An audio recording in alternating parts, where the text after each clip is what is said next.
सोने की ब्रेसलेट के लिए कातिल बन गया दोस्त।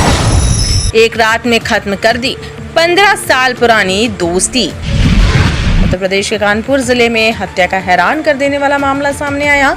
कानपुर के नवाबगंज थाना क्षेत्र में चर्चित कोचिंग संचालक हत्याकांड का पुलिस ने महज 4 दिनों में खुलासा करते हुए एक सनसनीखेज साजिश का पर्दाफाश किया। इस मामले में सबसे चौंकाने वाली बात यह है कि हत्या किसी दुश्मन ने नहीं बल्कि मृतक के 15 साल पुराने करीबी दोस्त ने की। पुलिस जांच में सामने आया कि आरोपी ने सिर्फ सोने की ब्रेसलेट और अन्य कीमती सामान हड़पने के लिए अपने मित्र को हमेशा के लिए मौत की नींद सुला दिया। पुलिस के मुताबिक मृतक प्रकाश चंद्र गुप्ता नवाबगंज क्षेत्र में कोचिंग संस्थान का संचालक था। बीती 31 मई की रात उनकी संदिग्ध परिस्थितियों में हत्या कर दी गई। घटना के बाद से इलाके में हड़कंप मच गया और पुलिस के सामने ये एक ब्लाइंड मर्डर केस बनकर उभरा। मामले की गंभीरता को देखते हुए पुलिस कमिश्नरेट की कई विशेष टीमों को जांच में लगाया गया। जांच के दौरान जो तथ्य सामने आए उन्होंने सभी को हैरान कर दिया। पुलिस के अनुसार आरोपी मोहित द्विवेदी मृतक का करीब 15 साल पुराना मित्र था।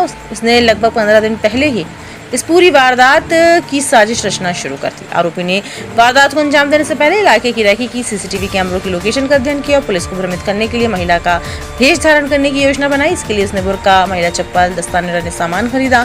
31 मई की रात वह IPL फाइनल मैच देखने के बहाने कोचिंग संस्थान में ही रुक गया। देर रात जब प्रकाश चंद्र गुप्ता अकेले थे तब आरोपी ने मौका पाकर फायदा उठाया और उन्हें हमेशा के लिए मौत की नींद सुला दिया। इस पूरी वारदात को अंजाम देने के बाद मृतक के सोने की ब्रेसलेट और अन्य सामान पर हाथ साफ कर दिया और फरार हो गया।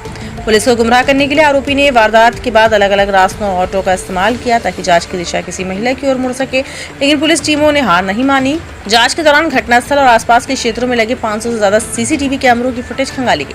तकनीकी साक्ष्य, सर्विलांस और लगातार की गई पूछताछ के आधार पर पुलिस आरोपी तक पहुंचने में सफल रही। पूछताछ में आरोपी मोहित द्विवेदी ने अपना अपराध स्वीकार किया। पुलिस ने उसके कब्जे से लूटा गया सामान भी बरामद कर लिया। अधिकारियों का कहना है कि एक सुनियोजित हत्या थी जिसकी तैयारी कई दिनों से की जा रही थी। फिलहाल आरोपी को गिरफ्तार कर जेल भेजने की कार्यवाही की जा रही है और मामले में आगे की विधिक कार्यवाही जारी है।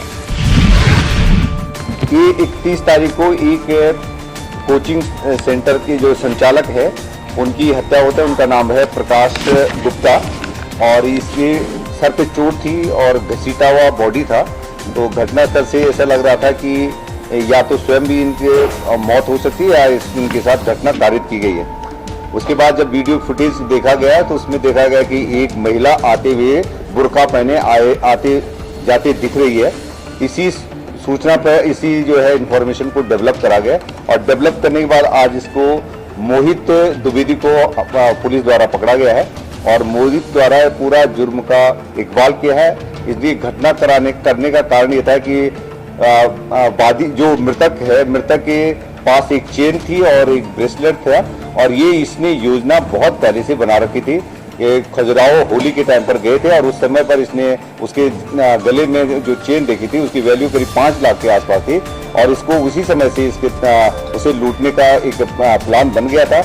और जिस दिन इसने घटना करनी है उससे पहले इसने अपनी पहचान छुपाने के लिए YouTube के माध्यम से कि यदि घटना करनी है तो पहचान कैसे छुपाई जा सकती है तो इन्हें बुर्के का खरीदा और बुर्के का इस्तेमाल करते हुए ये JK अस्पताल में के पास जाता है और वहाँ गाड़ी में अपने हुलिया चेंज करने के बाद घटनास्थल पर जाता है और गूंगा बन करके इसने एक स्लिप दी उनको कि मुझे एडमिशन कराना है और उस पे लेकर के 10 मिनट बाद फिर ये एंट्री पाता है और मौका पाते हुए क्योंकि मृतक भी नशे में थे और उसको उसने छीना झपटी में वो गिर गए, उनके सर पे चोट लग गई और इसने ब्रेसलेट और चेन को लूट के चला गया।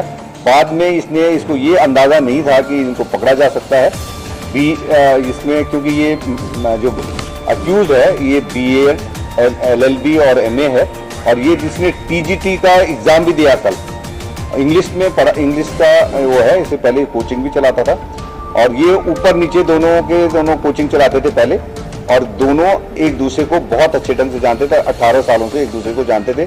शराब पीना, जुआ करना ये दोनों साथ साथ ही करते रहे थे और इसने जो है ये मौका पाते हुए कि इनकी चेन को कब कैसे करा जा सकता है इसके लिए इसने पहचान छुपाने की कार्य योजना बनाई और बाद में ये फरार हो गया था और पुनः सब देखने के लिए आए थे कि क्या पुलिस कर रही है। तो पुलिस की एक्टिविटी पर इनकी पूरी नजर थी। सर, जिस दिन घटना हुई उस दिन आपने CCTV देखे, उसमें पहुंचे कैसे, आपको शक कैसे हुआ कि ये कर सकता मतलब? ये जो घटना स्थल को देखने के बाद सीसीटीवी फुटेज देखने के बाद एक महिला आती जाती दिखती है, तो उसकी चाल से हमें लग रहा था कि जो फुटेज को हमने बार बार देखा, और एक लास्ट कॉल जो हो रखी थी जिस व्यक्ति से, वो छोटी कॉल थी, उनको हम पूछताछ के लिए ले आए थे, तो ये आभास होने लग गया था कि ये चाल महिला की नहीं है, कि हो सकता है ये प्रिटेंड कर रहा हो महिला का, और इसी में जो है हत्यारा हो सकता है। तो इसको और हमने डेवलप करा सर्विलेंस के माध्यम से और ह्यूमन इंटेलिजेंस से, और फाइनली हम इनको ट्रैक करने में कामयाब हुए।